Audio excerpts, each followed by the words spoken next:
Hello and welcome to another edition of Stockwatch. As we end the trading week, we're hearing very good news for the supermarket chain Morrisons, the British supermarket chain that is, after they have accepted an improved offer of £7 billion takeover bid from a US private equity group, Clayton, Dubilier and Rice. It means that it has dropped its recommendation to accept a previous offer for £6.7 billion from another company called Fortress. Well, it's actually a consortium led by another US company. So, very, very interesting news and interesting developments, because before this news broke, a few weeks ago, there was a little bit of a bid battle between the two companies or the two consortiums, and that led to the price spiking up to an 8-year high, which is quite significant.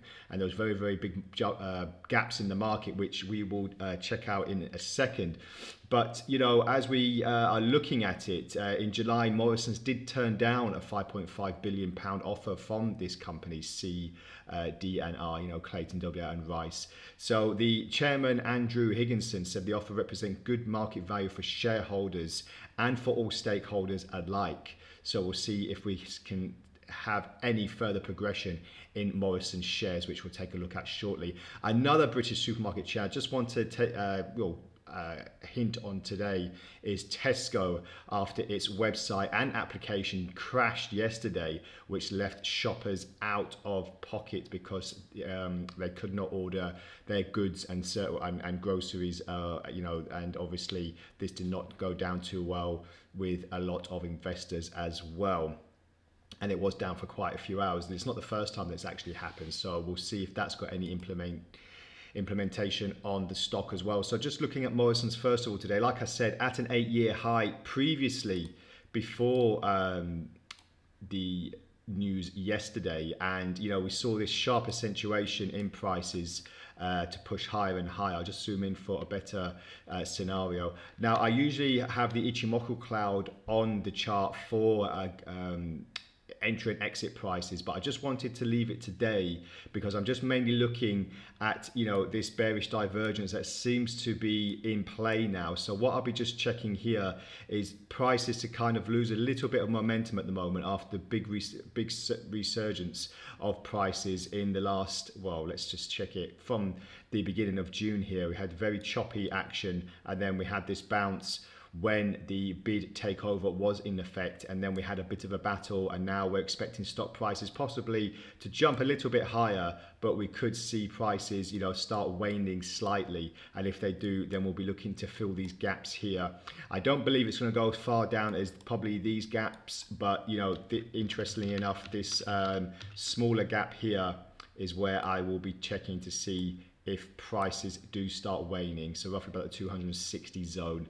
If we just take a look on the 4-hour chart as well, again, not really too many surprises there in the way of where I think the price is going. There's a long-term bearish divergence. However, we could see prices actually start falling in the next few trading sessions. So just to be very aware, when a stock does get a big boost or a boom going on, we could see a little bit of exhaustion and a sell-off especially. So just want to take a look at TSCO as well.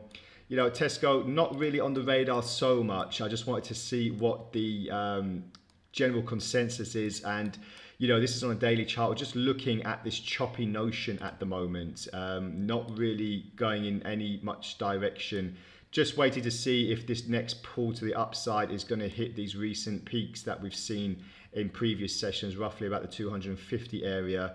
Not too much in the way of divergences on the RSI neither. So just keeping an eye on these British supermarket chains as we come out of this prolonged, well, probably third wave now, or even a fourth wave of the pandemic, which is being touted to a lot of economies. So we're just waiting to see what's going to happen. But with TSCO stock, I'm just waiting to see if we're going to hit over this magic 250 zone. If we do, then we could be seeing pre-pandemic levels just before, this is in January 2020, just before the pandemic really took effect. So this is what I'll be checking for in the next few trading sessions and even at the back end of Q3 as well. So that's all from the Stock Watch today and all for this week. Thank you very much for joining me.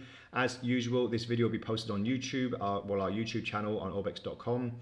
So if you have any queries or comments, please feel free to add them and I'll get back to you as soon as possible. And we'll speak again next week. Bye for now.